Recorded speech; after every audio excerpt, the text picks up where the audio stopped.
মাশরুমের একটা খুব সুন্দর রেসিপি বানিয়েছি এবং বানানোর পরে আপনাদের জন্য এই রেসিপিটা আমরা তুলে ধরেছি। পুরো ভিডিওটা দেখুন এবং জানাবেন কেমন লেগেছে। চলুন শুরু করি।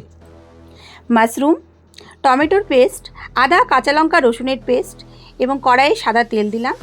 দিয়ে পরে আমি মাশরুমগুলোকে ঢেলে দিলাম।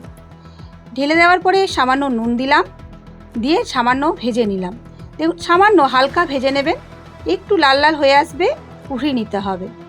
তারপর ওই তেলে আমি আবারও পেঁয়াজ যে কেটে রেখেছিলাম সেই পেঁয়াজগুলো দিয়ে দিচ্ছি।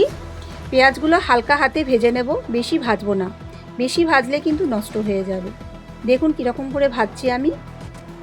দেখুন আমার সামান্য ভাজা হয়ে গেল, এবার আমি উঠিয়ে নিচ্ছি পেঁয়াজগুলো। আবার ওই তেলে শুকনো লঙ্কা আর গোটা জিরে ফোড়ন দিলাম। দেওয়ার পরে আমি পেঁয়াজগুলোকে মিহি করে কেটে নিয়েছিলাম, সেই পেঁয়াজগুলো কড়াইয়ের মধ্যে দিয়ে সামান্য ভেজে নিতে হবে, লাল লাল, একটু সামান্য লাল লাল হয়ে আসবে। দেখুন লাল লাল হয়ে এসছে আমার। এবার আমি আদা, রসুন, কাঁচা লঙ্কা যে পেস্টটা ছিল সেই পেস্টটা আমি দিয়ে দিলাম। দিয়ে একটু সামান্য নেড়ে নিতে হবে। তারপরে টমেটোর পেস্টটাও আমি দিয়ে দিলাম। দেওয়ার পরে হলুদ, জিরে গুঁড়ো, ধনে গুঁড়ো আর লঙ্কা গুঁড়ো দিলাম। দিয়ে ভেজে নিতে হবে।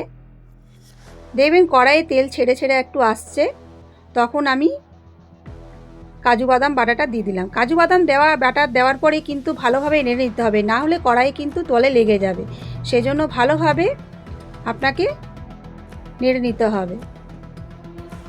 দেখুন হয়ে এসছে। এবার সামান্য জল দিয়ে দিলাম, পরিমাণ মতন জল দেবেন। দিয়ে দেখবেন বেশ আপনার ঘনত্বটা বেশ মশলাটা মিশে গেল, তখন নুনটা দিয়ে দিতে হবে। নুন দিয়ে একটু সামান্য নেড়ে নেব। তারপরে ঢাকা দিয়ে 5 মিনিটের জন্য ফুটতে দেব। দেখুন ফুটে হয়ে এসছে আমার, জলটা অনেকটা কম হয়ে গেছে। এবার মাশরুম আর পেঁয়াজগুলো যে ভেজে রেখেছিলাম সেগুলো এই ঝোলটার মধ্যে আমি দিয়ে দিলাম। দিয়ে একটু সামান্য গরম মশলা দিলাম, দিয়ে ভালোভাবে আর একটু নেড়ে নিলাম। নাড়ার পরে আবার 2 মিনিটের জন্য আমি ঢাকা দিয়ে দেব। দেখুন হয়ে এসছে আমার। এবার আমি ধনেপাতা দিয়ে এবার পরিবেশন করব। তাহলে দেখলেন তো কত সহজ উপায়ে মা আপনাদেরকে দেখালো মাশরুমের একটা রেসিপি। এই মাশরুম রেসিপির নাম হলো মাশরুম দো পেঁয়াজা। খুবই সহজে বাড়িতে বানান এবং কমেন্টে জানান আপনাদের কেমন লেগেছে। ধন্যবাদ।